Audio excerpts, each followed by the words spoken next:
way. They had to make it, or else anybody could have left this building alive, I don't think, Boone. Well, he's been around football his whole life. Keyshawn Johnson was a ball boy at USC when Ronnie Lott and Marcus Allen played there.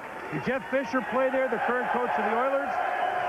He's a man that New York will love with his personality. In junior college at West LA Community College, he returned a kickoff right through the end zone into the stands, went up to a concessionaire, grabbed into a bucket of ice, and had himself a soda during the game.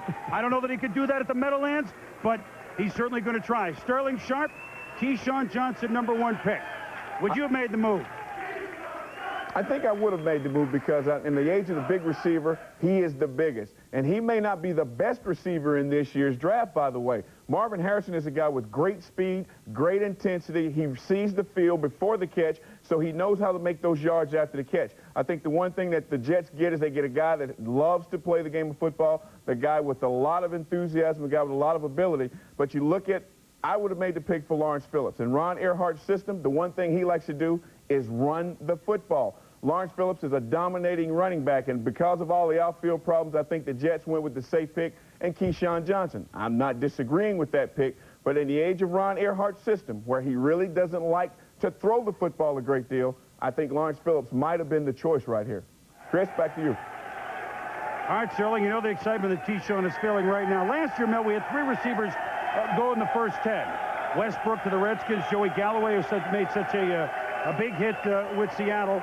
And then, of course, J.J. Stokes of the 49ers, that didn't really make a hit. How does he rank with those 3 guys? I think he's the #1 guy, Chris. When I look at Keyshawn Johnson, I like the consistency from week to week. It didn't matter if he was double covered. It didn't matter if he was the target of a defense. He was still out there getting 10, 11, 12 catches. And I think that's what's special about Keyshawn Johnson. Plus the fact, and the most important fact is he's not 5'11". He's 6'3¼ Joe, and I think that's critical when you talk about a Herman Moore-type receiver in the NFL. Mel, the thing about him is he is a young man who is a difference maker. I compare him tremendously to Michael Irvin. He has the charisma. He has the ability to go out and make plays.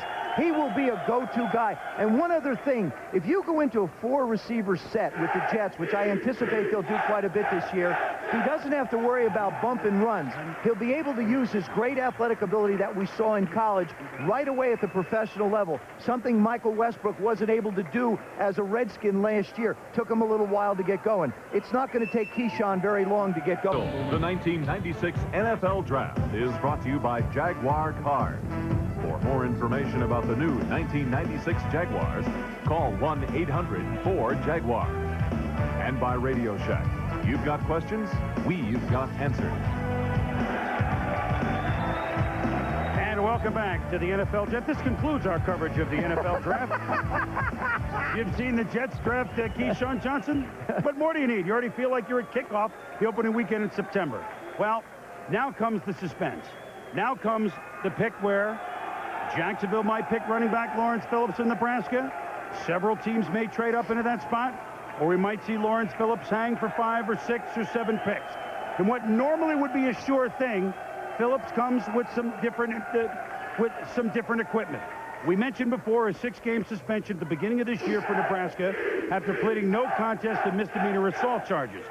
He had 3 other scraps on campus in Nebraska, missed a game in '93 because of fighting, not on field now, but off-field fighting.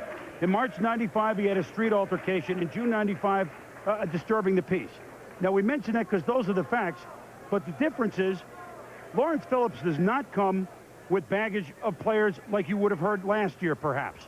Baggage of questions. You talk to any NFL team, what they think could be a question of how he's accepted in his community. There is not a question of Lawrence Phillips as to any drug questions, as to a young man that has a chip on his shoulder.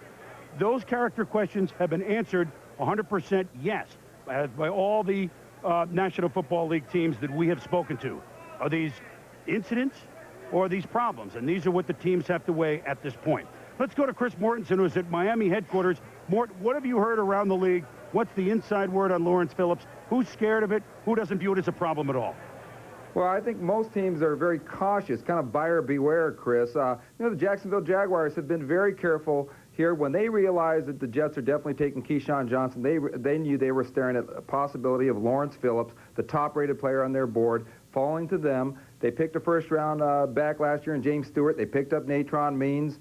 on the waiver wires. So David Selden, their team president, made the long trip cross-country Thursday night, met with Phillips Friday and said, look, we want to go over everything with you, and basically said, hey, if we pick you, we want you to finish college, get your degree. We want you to contribute $100,000 to a women's shelter. We want you to work in the community. We want you to follow up on your therapy for anger or whatever problem you have. So they're being very careful here how Jacksonville proceeds. They're also talking to other teams about possibly trading the pick. We mentioned the conditions that Jacksonville has is that they want to develop a mentoring program for Phillips in Jacksonville. Also been working a trade. We'll see if that happened, or we'll see if it's Simeon Rice, Kevin Hardy, or Lawrence Phillips. Let's go to the podium. With the second pick in the first round, the Jacksonville Jaguars select Kevin Hardy, linebacker, Illinois. Arizona is now on the clock. Well, this is very interesting because the signals that we had gotten from Jacksonville, Mel and Joe, was that for some reason they had had Simeon Rice maybe ahead of Kevin Hardy, but Hardy is a guy that can play every down. I mean, Jacksonville can use everything, and there's no question what a force he can be on defense. I think it's a great choice. I've been a big Kevin Hardy supporter for a couple of years now. I got to know Kevin last year. He's a great kid, a hard worker, a multi-dimensional football player. You know, we had heard a lot of speculation in the last month that Jacksonville had cooled down on Hardy. They were going to go a different direction. Then this morning, he started to resurface it. They wanted value with this pick. They didn't want to give the choice away. They felt that Kevin Hardy was too good a player in the end to pass up, and I agree with it wholeheartedly. I think he's going to be a great addition to the Jacksonville Jaguar football team that certainly needed defensive help. If you look at Kevin Hardy, I talk about a multi-dimensional linebacker. That means he's got the size, he has the athletic ability, the strength to be strong at the point, and the ability to cover. You watch him here. This is against Arizona, and the ability he has to play through trash and make the open field tackle. He also this year developed into a much better attacker off the corner, complementing Simeon Rice very well. That's the ability, I think, that put him over the top. You see him off the corner again in a down position, which means you can move him around. A creative coordinator can get a lot of use out of a Kevin Hardy. You can also keep him on the field every down. No situational substitution. Here he is against a good-looking tight end, Scott Slutzker from Iowa, getting out there, making the catch. Very athletic play by a linebacker. I think this is a special football player that's in that Greg Lloyd area where you can keep him on the field. He can do everything a defensive coordinator wants a linebacker to do. No, I don't disagree with your analysis of it. I don't disagree with the fact that it is a good pick. I don't know if this actually addresses some of the needs of Jacksonville, though. They only had 5 plays over 30 yards last year, so offensively they certainly could use a game breaker. Defensively, they only had 17 sacks. Kevin Hardy is not necessarily going to be a guy who's going to go out and get sacks for you. It's a good football player. It is value, but does it address some of the needs of that football team? That's the only question I would have. Pretty interesting company because since 1980, only 4 linebackers have gone with pick number 1, number 2. Quentin Coriat in 92 with the Colts. Cornelius Bennett, who's turned out to be a pretty darn good player when he was selected in 1987. Johnny Cooks by the Colts. Again, this is the team that always does it, no matter what city they're in. Johnny Cooks in 82, and some guy in New York named Lawrence Taylor was the number 2 pick overall in 81. Well, so Jacksonville does not go for Lawrence Phillips. I don't think we're really surprised, but now we start to wonder where he'll go. Does Arizona look at him? Does somebody come up to make the pick to number 3 with Arizona for Lawrence Phillips? Let's get to Andrea Kramer's thoughts on all this. Andrea? Well, Chris, I spoke to Tom Coughlin this morning, and he was clearly struggling with the decision. A couple of questions he had to ask himself, and they were going to be discussing all morning, were, was this a one-time incident? And also, Phillips' probation ends November 29th of this year. Thank you. We talking about Kevin Hardy and projecting him as perhaps being a Pro Bowl linebacker. Certainly that's what Jacksonville hopes. We got a Pro Bowl linebacker of our own. Our good friend and compatriot Tom Jackson, who's at the Carolina headquarters. You looked at Hardy plenty on film, Tommy. Tell me about how well you think he will play and how soon he'll play well in the NFL.